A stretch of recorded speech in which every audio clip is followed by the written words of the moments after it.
गरीब की बेटी तो फांसी लग जाती ना अब तक, गरीब की बेटी तो छत से कूद जाती है, अब तक फांसी लग जाती है, कोई गोलियां खा लेती जहर की, उसको इंसाफ कहाँ मिलता है। गरीबों को इंसाफ मिलने लग जाए देश के अंदर तो लोकतंत्र की पवित्रता की खुशबू आपको गली गली मिलेगी। गरीबों को न्याय नहीं मिलता मेरे भाई। आज न्याय पैसे वालों का गुलाम है। आपकी जेब में नोट है तो आप वकील भी कर पाओगे, आपके मकान बिक जाएंगे। कभी किसी वकील का पल्ला पाड़ के देखना, आपसे सबसे पहला सवाल ये करेगा कितने पैसे देगा, इतने हैं तो मैं तेरा केस लड़ूं। आप क्या बात कर रहे हो। अस्पताल हो, स्कूल हो, कॉलेज हो, न्यायालय हो, यहाँ पैसों की बहुत बड़ी भूमिका होगी। गरीब आदमी को न्याय कभी नहीं मिलता। गरीब आदमी की सांसें खत्म हो जाती हैं, सरकारी वकीलों के चक्कर काटते काटते चप्पलें गिर जाती हैं, और इंसाफ की जो पुकार होती है वो शायद कोर्ट वालों के, कचहरी वालों के कानों तक भी नहीं जाती। नमस्कार दोस्तों, आपका स्वागत है। अभी मैं जंतर मंतर पर मौजूद हूँ। मेरे साथ में गिन्नी साहनी जी मौजूद हैं यहाँ पर जंतर मंतर पर। इनसे बात करेंगे, इनसे जानने का प्रयास करेंगे कि क्या उम्मीद लग रही है, कब तक इनको जस्टिस मिलेगा, न्याय मिलेगा, क्योंकि एफआईआर हुआ उसके बाद की आगे की कोई कार्रवाई नहीं दिखती। देखिए, जस्टिस के लिए यहाँ बैठे हुए हैं, न्याय कब मिलेगा उसकी आज तो हमें भी उम्मीद जल्दी से नहीं है, क्योंकि आज तानाशाही सरकारों का हमने रवैया किसान आंदोलन के वक्त भी देखा। आज कितने सारे लोग किसान वहाँ पे 700 से 800 शहीद हो गए, तब भी हमें ये नहीं देखने को मिला कि इंसाफ ढंग से होगा। तो ठीक है, बाकी ये वाली बात है कि आज एफआईआर हुई है, कल गिरफ्तारी भी होगी। जितना दबदबा समाज बनाएगा उतनी जल्दी इंसाफ निकल के बाहर आएगा। बृजभूषण सिंह है, उन्होंने भी कहा कि जो माइनर का मेरे ऊपर वो लगाया गया है वो झूठा है, और उसमें 7 लड़की है। अगर वो उनके पास एविडेंस है तो एविडेंस सरकार के सामने, मतलब कोर्ट के सामने पेश करे, पुलिस के सामने पेश करे। अब बोल का तो कोई किसी को भी बोल देगा कि मेरे साथ ये हुआ है। देखिए, सबसे बड़ी बात है कि वो अपने वकील के द्वारा साबित करेंगे ना वो गलत है। ये सारा मामला तो तब होगा जब मामला कोर्ट में जाएगा। तो आज सबसे पहले तो इसको अरेस्ट करो, वो कोर्ट में साबित करे कि मैं झूठा हूं या सच्चा हूं, और हम साबित करेंगे कि हम झूठे हैं सच्चे हैं। तो गिरफ्तारी होनी तो बहुत जरूरी है, क्योंकि एक बाहुबली आदमी, इस बात को समझो, अगर आप गिरफ्तारी नहीं करते हो तो आप सबूत मिटा दोगे जाएंगे, उन सबूतों को खत्म कर दिया जाएगा। तो आप इन चीज़ों को समझो। इतने बड़े बाहुबली से लड़ने के लिए आज न्यायालयों को, अदालतों को, कोर्ट कचहरियों को, पुलिस वालों को, प्रशासन को, सबको मजबूत होना पड़ेगा। अगर कोई भी ढील दे गया तो वो चंगुल से बाहर निकल जाएगा। इसके पीछे बोला जा रहा है कि ये जो प्रोटेस्ट चल रहा है इनका, इसके पीछे राजनीति और कुछ बड़े उद्योगपतियों का हाथ बोला जा रहा है। बृजभूषण बोलते हैं। देखिए, सबसे बड़ी बात यह है कि आप कहते हो राजनीति की बात करते हो, क्या राजनीतिक आदमी भारत का नागरिक नहीं होता। अगर आज मैं राजनीतिक आदमी हूं तो क्या मेरे को भारत की बेटी का समर्थन करने का हक छीन लोगे आप? क्या आप ये मुझे गलत को गलत और सही को सही कहने का खत्म कर दोगे? तो ये इससे कोई मतलब नहीं होता कि कोई आदमी राजनीति का या वो भारत का नागरिक है। ये सबसे बड़ी बात होती है। उन्होंने कहा कि अगर मेरे अनुयायी यहाँ पर जंतर मंतर पे आ गए तो बहुत ज़्यादा भीड़ हो जाएगी, और मैं भी उनके खिलाफ एक्शन ले सकता हूँ, क्योंकि मुझे आहत होता है। झूठे आरोप लगाए गए। जंतर मंतर सिर्फ पहलवानों का नहीं है। जंतर मंतर जो है कोई अखाड़ा नहीं है। जंतर मंतर पे हर आदमी को प्रोटेस्ट करने का अधिकार है। हम यहाँ कर रहे हैं, वो बगल में अपना तंबू गाड़ ले, कौन मना कर रहा है। अगर आज बृजभूषण जी के समर्थक चाहते हैं कि हम अपनी आवाज बुलंद करें, हम ये चाहते हैं कि हम गलत नहीं है, तो आप अपना तंबू गाड़ो, कौन रोक रहा है? आप भी करो प्रोटेस्ट, आप भी करो धरना। आपको धरना करने से कोई नहीं रोक रहा। संविधान आपको अधिकार देता है, आप पुलिस में लेटर एप्लीकेशन दो और यहाँ बैठ जो, कौन मना कर रहा है। तो देखिए, सबसे बड़ी बात है, ये बातों को घुमाने की एक साजिश होती है। बातों को घुमा करके किसी भी मुद्दे को दबाने का प्रयास होता है, अपने आप को सही और दूसरे को गलत साबित करना। सही और गलत साबित करना कोर्ट का काम होता है। आज प्रशासन का काम है, प्रशासन उनको गिरफ्तार करे ताकि जो पहलवानों की मांग है वो पूरी हो।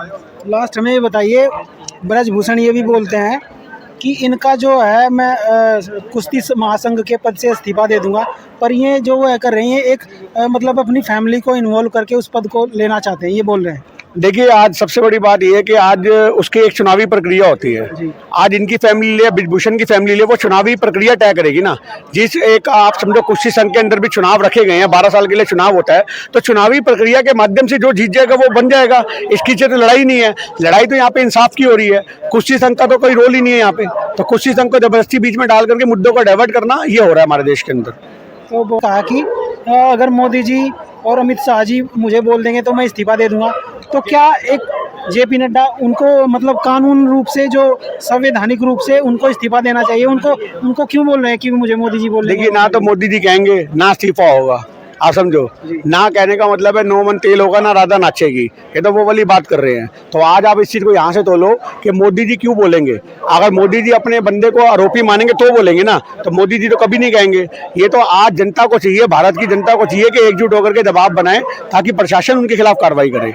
और एक बात हमें ये भी बताइए कि जितने भी बड़े बड़े स्पोर्ट्स स्टार हैं, जैसे आप क्रिकेट को ले लीजिए, फुटबॉल को ले लीजिए, ये जैसे सचिन तेंदुलकर हो गए, विराट कोहली हो गए, ये खेल तो खेल होता है, सबके लिए इक्वल है, तो इनका कोई स्टेटमेंट क्यों नहीं दिखाई दे रहा? क्योंकि उन्होंने समर्थन में होना चाहिए। देखिए, देर है दुरुस्त है वाली बात भी होती है। हो सकता है कि अगले मन बना रहे हो सकता है अगले कुछ चार चीजें सोच रहे हो। बड़े खिलाड़ी हैं, एकदम से अपना ट्वीट कर देना। कई बार अगर मान लो उनको लग रहा है कि हम गलत का समर्थन कर रहे हैं, ठीक है, वो भी अपना भाप लें, पूरा तहकीकात कर लें। जब मामलों की परत खुलती जाएगी तो बहुत सारे लोग ऐसे भी समर्थन में आएंगे जो अभी घरों में बैठे हैं।